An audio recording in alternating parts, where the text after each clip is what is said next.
ఓం సాయిరామ్. సమర్థ సద్గురు సాయినాథ్ మహారాజ్కి జై. ముందుగా మన సాయి కుటుంబ సభ్యులందరికీ నమస్కారం అండి. అందరూ కూడా సుఖంగా, సంతోషంగా, ఆరోగ్యంగా బాగుండాలని మనస్ఫూర్తిగా కోరుకుంటూ ఈరోజు వీడియో మొదలు పెడుతున్నాను. ఇక ఈరోజు వీడియోలో బాబా గారు ఏం చెప్పబోతున్నారు అంటే, తల్లి, ఇది అదృష్టం ఉన్నవారే చూస్తారు. వెంటనే ఈ బాల హనుమాన్ చెప్పింది వినమ్మా. 11 రోజుల్లో అనుకున్నది జరుగుతుంది. నీ మనసులో ఉన్న కోరిక నెరవేరాలి అంటే ముందు ఈ అదృష్టాన్ని అందుకో. ఎందుకంటే మళ్ళీ మళ్ళీ రాని అవకాశం కావచ్చు. ఈ బాల హనుమ చెప్పే సంగతులు నువ్వు వింటే జీవితంలో ఎంతటి కష్టాన్నైనా నువ్వు ఎదిరించి పోరాడగలవు. కాబట్టి బాల హనుమ తెచ్చిన సందేశం నేను నీకు అందించబోతున్నాను. అశ్రద్ధ చేయకుండా చక్కగా వినడానికి ప్రయత్నం చేయి తల్లి. కల్మషం లేని మనస్తత్వం నాకు ఎంతో ఇష్టం. నువ్వు నన్ను అడిగే ప్రతి కోరిక న్యాయమైనదే. అన్నింటికంటే నువ్వు ఏది కోరుకున్నా మనసులో ఉన్నది ఉన్నట్టు చెబుతావు. నన్ను ఎంతగానో నమ్మిన నీకు అంతా మంచే జరగాలని నీకు ఈ సందేశం ఇస్తున్నాను. జీవితంలో ఎప్పుడైనా ఓడిపోతే బాధపడకూడదు. బాధ నుండి బయటపడే మార్గాన్ని ఆ భగవంతుడి ముందు కూర్చుని అడిగి చూడు. ఖచ్చితంగా నీకు ఏదో ఒక దారి కనిపిస్తుంది. తల్లి, ఏ దైవాన్నైతే నువ్వు ఆరాధిస్తూ ఈరోజు కన్నీళ్లు పెట్టుకుంటున్నావో ఆ భగవంతుడే నీకు స్వయాన నీ ముందుకొచ్చి ఈ సందేశం అదృష్ట రూపంలో పంపించాడు. మరి ఎందుకు కాదనుకోవాలి? తప్పకుండా ఒక చిన్న రాయి వేసి చూడు. అందులో విజయమైన విఫలమైన ప్రయత్నం మాత్రం ఆపకూడదు. తల్లి, నీ సాయి ఎల్లప్పుడూ నిరాడంబరంగా ఉండమని చెప్పరు. ఒక్కోసారి మనం దైవ సేవలో కూడా ఆడంబరాలకు పోయి నిజమైన భక్తికి, ప్రేమకు దూరం అవుతూ ఉంటాం. మరి అంతటి ప్రేమ నాకు అవసరం లేదు తల్లి. నువ్వు నాకు ఏమీ ఇవ్వకపోయినా పర్వాలేదు. అచంచలమైన ప్రేమని పంచితే చాలు తల్లి. ధైర్యమిచ్చే గురువుకు పాదాభివందనం చేస్తూ అన్ని క్షణాల సర్వ కష్టాలను ఎదుర్కొనే శక్తిని ఇవ్వమని కోరుకోవాలి. మంచి వారి జీవితంలో ఏం జరిగినా అది వారి మంచి కోసమే జరుగుతుంది, మంచి కోరే జరుగుతుంది. కాబట్టి ఈ సాయి చెప్పింది విను. ఎందుకంటే అదృష్టం నీ దాకా వచ్చింది. ఈరోజు స్వయంగా నీ సాయి పంచుతున్న అదృష్టం ఇది, కాదనుకోవద్దు. హనుమాన్ చెప్పేది విను జాగ్రత్తగా. ఇది ఆ ఆంజనేయుడే నా నోట పలికిస్తున్నాడు. కాబట్టి నీ కష్టం తీరిపోవడానికి ఒక మార్గం ఏర్పడింది. తప్పకుండా ఆచరణలో పెట్టు. ఇది మంగళవారం రోజున మాత్రమే చేయాలి. మంగళవారం రోజున మొదలుపెట్టి 11 రోజులు తప్పకుండా ప్రయత్నం చేస్తేనే నీకు అందులో విజయం కలుగుతుంది. నువ్వు కేవలం నా కోరిక తీరాలి అని మాత్రం చేయవద్దు. ఎందుకంటే అది విఫలమవుతుంది. నువ్వు నా కోరిక తీరాలి అని చేస్తే మాత్రం ఖచ్చితంగా విఫలమవుతుంది. ఎప్పుడైనా సరే నమ్మకం ఉండాలి, భక్తితో చేయాలి. నువ్వు ఎంత భక్తితో చేస్తున్నావు అన్నది కూడా ముఖ్యం. నీకు భగవంతుడు పెడుతున్న పరీక్ష అనుకో. ఆ ఆంజనేయ స్వామి పెట్టే పరీక్ష ఇది. కాబట్టి ఇందులో నువ్వు చూపించాల్సింది భక్తి, ప్రేమ మాత్రమే. నీకు కావలసింది తప్పకుండా నీ వద్దకు వస్తుంది. నువ్వు ఆ భక్తితో ఈ 11 రోజులు నిష్టగా నువ్వు పూజ చేసుకున్నట్లయితే నువ్వు ఏం కోరుకున్నావో అది నీ ముందుంటుంది. ఎందుకంటే నమ్మకమే ప్రధానం. భగవంతుడి పట్ల ఎంత నువ్వు విశ్వాసంతో ఉన్నావు అన్నది ముఖ్యం. ఈరోజు నేను చెప్పింది అజాగ్రత్తతో నువ్వు చేయలేకపోయినా, లేదా ఇది చేస్తే నా కోరిక తీరుతుందా లేదా అన్న అనుమానంతో కూడా నువ్వు చేయనక్కర్లేదు. పూర్తి విశ్వాసంతో మాత్రం ప్రయత్నం చేసిన వారికి తప్పకుండా 100% విజయం సాధించగలుగుతారు. అనుకున్నది ఏదైనా సరే, మీ మనసులో ఏదైనా ఒక సంకల్పం చేసుకుని ఈ పని మీరు చేసినట్లయితే ఈ 11 రోజులు ఎప్పుడైతే మీకు ఆ ఇంట్లో ఆటంకాలు లేకుండా ఉంటాయో, ఆటంకాలు లేని సమయంలో ఈ 11 రోజులు మీరు ఈ పరిహారాన్ని హనుమంతుడి కోసం చేయవచ్చు. హనుమంతుడికి దగ్గరగా ఉండడానికి చేయండి. హనుమంతుడిని ఆరాధించండి. ఏ విధంగా అంటే ఉదయం అంటే మంగళవారం నాడున మొదలు పెట్టాలి. మంగళవారం ఉదయం తెల్లవారుజామున మొదలు పెట్టాలి. ఇది ఎలా అంటే తలంటు స్నానం ఆచరించిన తర్వాత హనుమాన్ ముందు కూర్చొని హనుమాన్ విగ్రహం కానీ హనుమాన్ ఫోటో కనుక ఉంటే హనుమానికి నచ్చిన పూలను పళ్ళను ఉంచి ఆయనకు నివేదించిన తర్వాత మనస్ఫూర్తిగా ధ్యానించి ఆ తర్వాత కూర్చొని హనుమాన్ చాలీసని 11 సార్లు పఠనం చేయాలి. అది కూడా నిష్టగా చేయాలి. 11 సార్లు తప్పకుండా మంగళవారం నాడు తెల్లవారుజామున మొదలుపెట్టాలి. ఆ తర్వాత శుచి శుభ్రత చాలా అవసరం. అదేవిధంగా బ్రహ్మచార్యం పాటించాలి. ఈ హనుమాన్కి చేసే పూజ ఏ విధంగా ఉండాలి అంటే, హనుమాన్కు ఎంత నిష్టగా ఉంటే అంత తొందరగా దగ్గరవుతారు. కాబట్టి ఆడవారైతే నెలసరి సమయంలో కొంచెం దూరం ఉండి ఆ తర్వాత 11 రోజులు కంటిన్యూగా ప్రయత్నం చేయవచ్చు. ఇంకా ఈ పూజలో ఎలాంటి ఆడంబరాలు లేవు. కేవలం నిష్ట, భక్తి మాత్రమే కావాలి. అవి ఉంటేనే మీరు అనుకున్నది సాధించగలుగుతారు. కాబట్టి మీరు చేసే పూజలో ఆడంబరాలకు మాత్రం వెళ్ళకండి. అవి పెట్టాలి, ఇవి పెట్టాలి అని ఎలాంటి ఆడంబరాలు అవసరం లేదు. మీకు అందుబాటులో ఉన్నవి మాత్రం తెచ్చుకొని పూజని ప్రారంభించండి. ఇది కూడా తెల్లవారుజామున మాత్రమే చేయాలి. సూర్యోదయం కంటే ముందే చేయాలి. సూర్యోదయం తర్వాత చేస్తాను అంటే కుదరదు. కాబట్టి ప్రతి ఒక్కరూ మీ పూజా సామాగ్రి కానీ, పూజకు సంబంధించినది కానీ ఏది ఉన్నా సరే ముందు రోజు రాత్రే అన్ని శుభ్రం చేసుకుని మీ పూజా గదిని ఆంజనేయ స్వామి పటం కానీ లేదా విగ్రహం గనక ఉంటే అన్నింటినీ సిద్ధం చేసుకుని రేపటి రోజుకి ఉంచుకోవాలి. అంటే సోమవారం రాత్రికే మీరు అన్ని సిద్ధం చేసుకుని ఉంచుకోవాలి. మంగళవారం ఉదయాన్నే తెల్లవారుజామునే, అంటే దాదాపుగా మీరు 3:30 to 4 అంటే 4 గంటలకే లేస్తే మంచిదవుతుంది. ఆ తర్వాత హనుమాన్ చాలీసని పఠించేటప్పుడు జాగ్రత్తగా ఒక్కొక్క పదం అర్థం చేసుకుని పఠించాలి. అది ఏదో మనం చేస్తున్నాం కదా అన్నట్టు పారాయణం చేయకండి. 11 సార్లు చేయాలి కదా అని చేయకండి. భక్తితో చేయండి. ఆయన మీద నమ్మకంతో చేయండి. ఎప్పుడూ కూడా అండగా ఉంటాడు ఆ హనుమాన్. ఎందుకంటే హనుమాన్ మీద నమ్మకం ఉంచిన వారు ఎప్పుడూ ఓడిపోరు. ఎలాంటి ఆటంకము కలగదు. ఎలాంటి ప్రయాణాలలో అయినా సరే ఆయన అండగా నిలుస్తాడు. కాబట్టి ఇలాంటి అవకాశం మీకు మళ్ళీ మళ్ళీ రాకపోవచ్చు. చాలా చక్కటి ఉపాయం అండి ఇది. ప్రతి ఒక్కరూ పాటించవచ్చు. 11 రోజులు నిష్టగా పారాయణం చేయండి. ఉదయం తెల్లవారుతూ లేవగానే ఒక ఫోటోను పెట్టి దండ వేసి స్వామివారి ముందు ఏదైనా నైవేద్యం పెట్టి కూర్చొని మీరు హనుమాన్ చాలీసని 11 సార్లు చెప్పుకోవడం, ఆ తర్వాత సంకల్పించుకోవడం. మీ సమస్య కానీ, మీ కోరిక కానీ ఏదైనా సరే తీరిపోవాలి అని చెప్పి సంకల్పించుకోవడం. ఇది చాలా ముఖ్యమండి. 11 రోజులలో తీరలేదు అన్నవారు కూడా కొంతమంది ఉన్నారు. అలాగే కొంతమంది పాజిటివ్గా చెప్పారు. అంటే 11 రోజుల తర్వాత నేను అనుకున్నది జరిగింది. దేని గురించి అయితే ఇన్ని రోజులుగా మదన పడుతున్నామో అదైతే తీరిపోయింది అన్నవారు కూడా ఉన్నారు.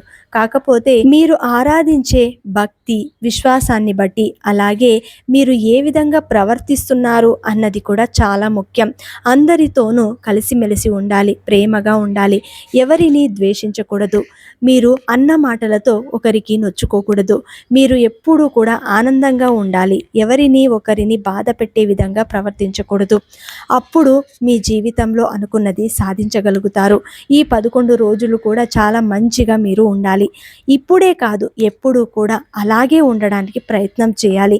ఎప్పుడైనా మీ మనసుకి నొప్పించే మాటలు ఎవరైనా అన్నా కూడా అవి నన్ను అనలేదులే అన్నట్టు మీరుంటే ఖచ్చితంగా మీరు బాగుంటారు. జీవితం ప్రతి ఒక్కరికి పూలపాన్పు కాదు. అందరికీ ఒక్కొక్కరికి ఒక్కొక్కలా ఉంటుంది. ఎప్పుడైతే మనసులో చెడు కర్మ ఆలోచనలు, హీనమైన ఆచారాలు, భ్రష్టమైన ఆలోచనలు ఉంటాయో పైకి బ్రాహ్మణిష్ఠుని వలె ఊరేగడం, స్పష్టంగా చెప్పాలంటే ఇంతకంటే అజ్ఞానం వేరే ఏమీ ఉండదు అని మన సాయి చెప్పాడు. మనస్సుతో కానీ, నోటితో కానీ, మరియు చేతులతో కానీ ఎవ్వరిని మనస్సుతో నొప్పించకూడదు. అందరిపై దయ కలిగి ఉండాలి. సుఖశాంతులు కావాలంటే ఏ విధమైన పాపాలు చేయకూడదు. నిన్ను ఎవ్వరితోనూ పోల్చుకోకూడదు. ఎందుకంటే వారి వారి అర్హతను బట్టే వారు ప్రవర్తిస్తూ ఉంటారు. కాబట్టి ఇది మర్చిపోవద్దు. ఇతరుల సుఖ జీవితం చూసి నువ్వు ఆనందపడాలి, అంతేకాని వారిని చూసి ఈర్ష్యపడకూడదు. ఎవరైతే నన్ను శరణు వేడుతారో, భక్తి విశ్వాసాలతో నన్ను పూజిస్తారో, నన్నే స్మరించుతూ నా రూపాన్ని తన మనసులో నిలుపుకుంటారో వారికి దుఃఖం, బాధల నుండి తప్పిస్తాను అని సాయి చెప్పాడు. మరి మన మనసులలో ఎందుకు ఇంత ఆవేదనని మనం పెంచుకుంటున్నాము అంటే కేవలం కోరికల వల్ల. ఆ కోరికలు మనం తగ్గించుకుంటేనే జీవితం ఆనందదాయం అవుతుంది. ఒక్క విషయం గుర్తుంచుకోవాలి, ఎంతటి కష్టం వచ్చినా సరే సాయి అని పిలిస్తే చాలు, సాయి అన్నీ అర్థం చేసుకుంటాడు. ఈరోజు ఇది సాయి అందిస్తున్నాడు అంటే నిజంగా మన అదృష్టమే. అదృష్టం ఒక వరంగా మన ముందుకు వచ్చి వాలితే ఎందుకు మనం కాదనుకోవాలి. మంగళవారం రోజున హనుమాన్ రూపంలో మనకు ఇంత అదృష్టాన్ని బాబాగారు పంచుతున్నారు. ఎందుకంటే తల్లి, నువ్వు తిరగలిలోని క్రింది రాయిలాగా స్థిరంగా నిశ్చలంగా ఎటూ కదలకుండా ఉండగలిగితే అప్పుడు ఇతర ఆలోచనలు, సమస్యలు, నిందలు ఇలా ఎన్నెన్నో నీ మీద పడాలని నిన్ను చేరి గిరగిరా తిరుగుచున్నను అవన్నీయో నిన్ను తగిలిన తక్షణమే నశించి పిండిలాగా రాలిపోతాయి. బాబా తిరుగలి విసురుటలోని అంతరార్థం ఇదియే. మరి నువ్వు ఈ బాబా చెప్పింది ఎందుకు అర్థం చేసుకోవు? కష్ట సుఖాలన్నవి ఎవరికైనా సహజమే తల్లి. కష్టం వస్తుంది, దాని వెనుక సుఖం కూడా వస్తుంది. వాటిని ఎవరైనా అనుభవించి తీరాల్సిందే. కర్మ సిద్ధాంతం ప్రకారం ఇది జరగాల్సిందే. వచ్చిన కష్టం వెళ్ళక తప్పదు, వెళ్ళిపోయిన సుఖం తిరిగి రాక తప్పదు. మనకు కావలసింది కాస్త ఓర్పు, సహనం ఉండాలి అంతే. బిడ్డ, ఈ రోజు వరకు ఎంతో విలువైన నీ కన్నీటిని కష్టాల వలన కోల్పోయావు. ఇకపైన నీ జీవితంలో కళ్ళ నుండి ఒక్క చుక్క నీరు కారినా అవి సంతోషంతో వచ్చిన ఆనంద బాష్పాలు మాత్రమే అవుతాయి. ఇది ఈ సాయి చెప్తున్న వాక్కు, గుర్తుపెట్టుకో. ధనాన్ని చూసి దరిచేరే బంధువులు, అందాన్ని చూసి కలిగే ప్రేమ, అవసరం కోసం కలుపుకునే స్నేహం ఎప్పటికీ శాశ్వతం కావు. అలాంటివి నువ్వు దూరంగా ఉంచితేనే నీకు మంచిదవుతుంది. కల్మషం తెలియని నీకు ఎన్నడూ హాని జరగదు. ఇప్పటి నీ పరిస్థితి బాధించవచ్చు, కానీ ఈ రోజు నీ కష్టాలు తొలగిపోయి ఆశ్చర్యానికి గురి చేస్తాయేమో. మార్పన్నది క్షణాలలో జరుగుతుంది. అందుకే ఈ సాయి ఇంత అదృష్టాన్ని ఈరోజు నీ కోసం తీసుకొచ్చాడు. ఎందుకు కాదంటావు? ఒక చిన్న రాయి వేసి చూస్తే సరిపోదా? ఏదైనా సరే జరిగేది జరగనివ్వు, అడ్డుపడకు. ఎందుకంటే అంతా మంచికే అనుకుంటే సరిపోతుంది. నువ్వు కోరుకున్నది ఆలస్యం అవుతుందని అసహనం చెందవద్దు. నెల రోజుల్లో నువ్వు ఏదైతే కోరుకున్నావో దానికి మొదటి అడుగు ఈ రోజే పడబోతుంది. ఇకపై అంతటా నీకు విజయమే తల్లి. ఈరోజు నేను నీకు నెల రోజులని చెప్పాను, మరి 11 రోజులలో జరుగుతుందా బాబా అంటే అది నీ చేతుల్లోనే ఉంది. నువ్వు ప్రవర్తించే తీరును బట్టే ఏదైనా జరుగుతూ వస్తుంది. నేను మీ ఇంటి వద్దకు వస్తున్నాను, ప్రేమ మరియు భక్తితో నన్ను స్వాగతించు. భిక్ష రూపంలో నీ సమస్యలను నాకు అందించు. నేను నా భక్తుల నుండి బాధ మరియు సమస్యలను నా జోలిలోనికి తీసుకుంటాను. దానికి ప్రతీకగా నేను వారికి శాంతిని, ఆనందాన్ని పంచుతూ ఉంటాను అని బాబా ఎందుకంటారు? ఎటువంటి వారినైనా ఏ కష్టం వచ్చినా సాయి ద్వారకామాయిలో అడుగెడితే సేద తీరుతుంది. సాయి ఒడి అంత చల్లనిది, అంతటి అభయం సాయి ఇస్తాడు. మనసారా సాయి రూపాన్ని జపించు చాలు. మనసులో ఓర్పు, శాంతి ప్రాణమొందుతుంది. బాబా బోధనల సారం హృదయంలో ధ్యానమవుతుంది.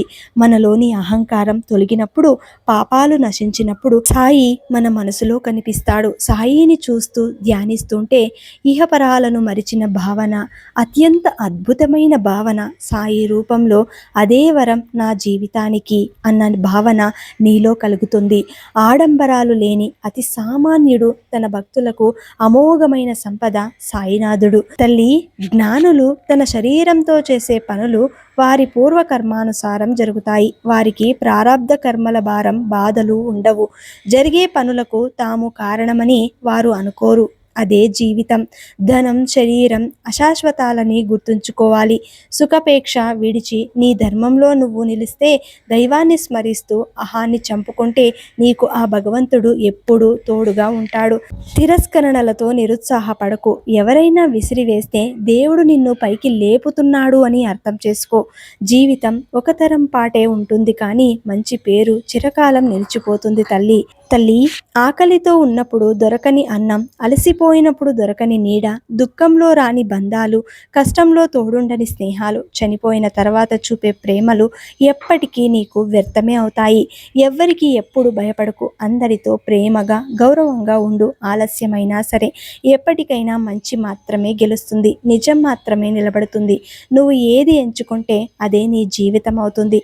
పరమాత్మ అంటే ఏదో గుడిలో రాయి అనుకోవద్దు తల్లి. పరమాత్మ అంటే అన్ని కాలాలలో ఉన్నవాడు, అంతటా వ్యాపించి ఉన్నవాడు, నీ హృదయంలో కూడా సజీవంగా ఉన్నవాడు ఆయనే పరమాత్మ.